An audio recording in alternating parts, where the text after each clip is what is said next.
What is Samus Aran's future? Unlike so many other Nintendo stories, Metroid is a story revolving around only the life of Samus Aran. For example, there are different reincarnations of Link in the Zelda series, and Mario is, well, Mario. But Samus is only one person with only one life, so a question still remains. How will Samus Aran die? That question could be a really dark one to answer, so to discuss it more eloquently, let's discuss the tragedy of Samus Aran. The Metroid universe is a really unique one that is heavily underrated. For example, there appears to be two main factions in this particular universe, which is the Galactic Federation and a rising interstellar industry revolving around piracy, known collectively as the Space Pirates. Here we have two factions representing two ideas of order and chaos. However, there's another power at play whom acts as a precursor to life as we know it in the Metroid universe. These beings are known as the Chozo. The Chozo are a highly technologically advanced race, in addition to being an extremely ancient one. In fact, these beings have been around well before 1500 years before the events of the Metroid series even took place. Compared to all the other beings at the time, the Chozo were considered to be the overseers of the galaxy's well-being, willing to share many of their vast wisdoms and knowledge to other races. The Chozo weren't always like this, however. They were formerly a warrior race proud of its military strength. Eventually, they outgrew these tendencies and maintained a passive, watchful behavior. In their pursuit of knowledge, they created beings like Mother Brain, the species known as the Metroids, and helped form the entrusted one known as Samus Aran into the person we all know today. However, the Chozo suddenly vanished. It was never explained directly why or how this happened. It may have been a combination of factors including space pirate invasions, the rise of Phazon, or some other terrifying events. But the Chozo is simply no more. The Chozo were revered for being incredibly wise, intelligent, and passive beings. Ironically enough, many of their creations brought out huge calamities such as the creation of Mother Brain and the Metroids, but the Chozo are not ignorant of their actions.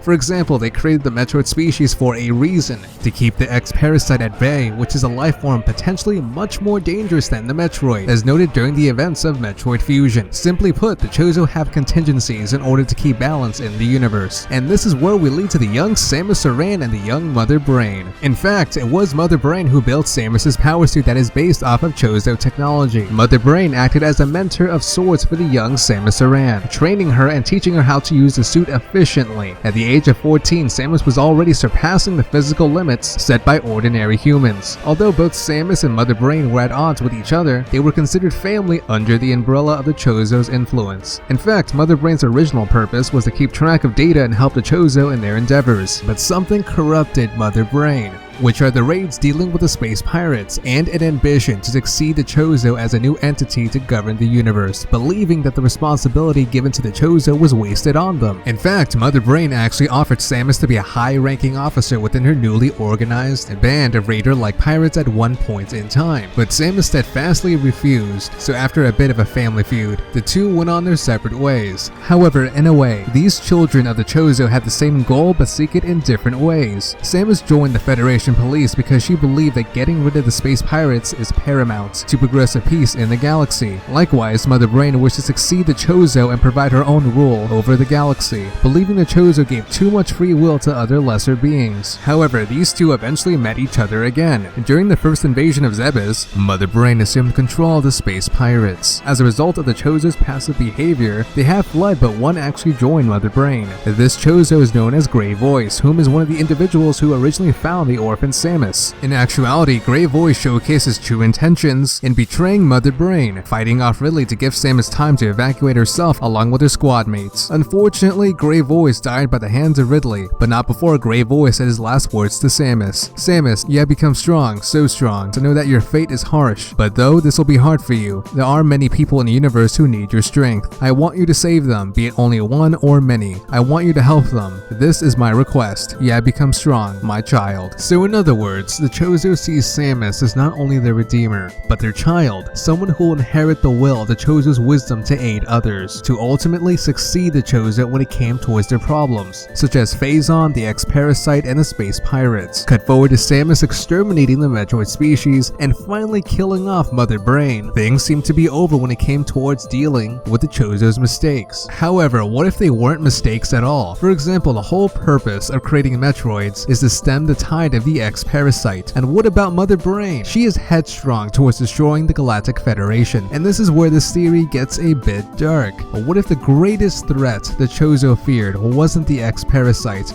or the space pirates?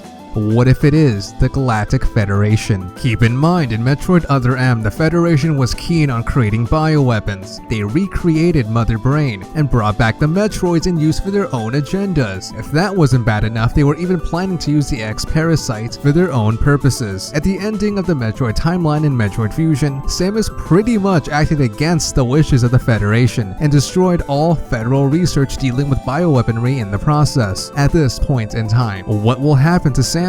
During both the events of Other M and Fusion, the Federation seems to be the most dangerous and corrupt faction, not necessarily the pirates. What if Mother Brain actually foresaw the Chozo's concern that the Federation was getting corrupt and wanted to do what they refused to do, to kill the Federation? Regardless of that, it seems the Chozo has already won. The Chozo seems to be keen on contingencies after all. The Chozo failed in containing the Phazon, but Samus didn't. Or what about the X-Parasite? Samus already has the fusion suit at the end of the timeline to stem the tide of any vast infection posed by the parasite. And what about the space pirates? With the death of Mother Brain and Ridley, they seem to only resort to their high command, but they shouldn't pose a big of a problem as they were before. The only large threat left is the Federation itself. In other words, Samus is the redeemer of the Chozo, and in order to counteract the possible corruption of federal power, the Chozo created their greatest weapon, Samus Aran. And this is the dark reality for Samus, that eventually she will have to go against the Galactic Federation. In her youth, all she wanted was to be a part of it. Now it may not go that way. The ultimate tragedy of Samus Aran is that she doesn't really have much of a life of her own. Her parents were taken away from her at a ripe young age, and she wasn't raised normally, as she was raised under the supervision of the Chozo. Of course, she was an independent bounty hunter, but after the events of Metroid Fusion, she may very well be an enemy to the Galactic Federation. Also, keep in mind that Samus was born around 2055. At the end of Fusion, she is around 26 years old. However, if the timeline keeps going at this rate, she will eventually die. In essence, Samus has no home now. The Chozo are gone. The Federation seems too corrupt. Now, like all the games she is featured in, she is completely alone. Not only that, but the Metroid game series hasn't seen a new game for about 4 years now. In fact, when Metroid had its 25th anniversary, Nintendo didn't really do anything. The Metroid series, in my mind, really needs to get the attention it truly deserves. Well, that wasn't depressing at all. To cheer you guys up, let's talk about Metroid Wii U. I'm a huge Metroid fan and I'm pretty excited for it. And from interviews from Shigeru Miyamoto, we can infer that it is coming soon. Perhaps 2016, which if I may add, is also the 30th anniversary of the Metroid series. Maybe Metroid Wii U will take place after Prime 3, when you can see a ship reminiscent to Silex's ship in Prime Hunters. Or perhaps the game will take place after Fusion, when Samus is all lonesome. Well then, I hope you enjoyed this video and this new series. But before I go, I'm going to give you guys a decision on which video I should do next. The tragedy of Sonic the Hedgehog or the tragedy of Banjo-Kazooie. Comment below on which one you would like to see. Anyways, if you like this video, then please like, and if you really like this video, then please subscribe, since it really does support me. Till then, this is the video of the day.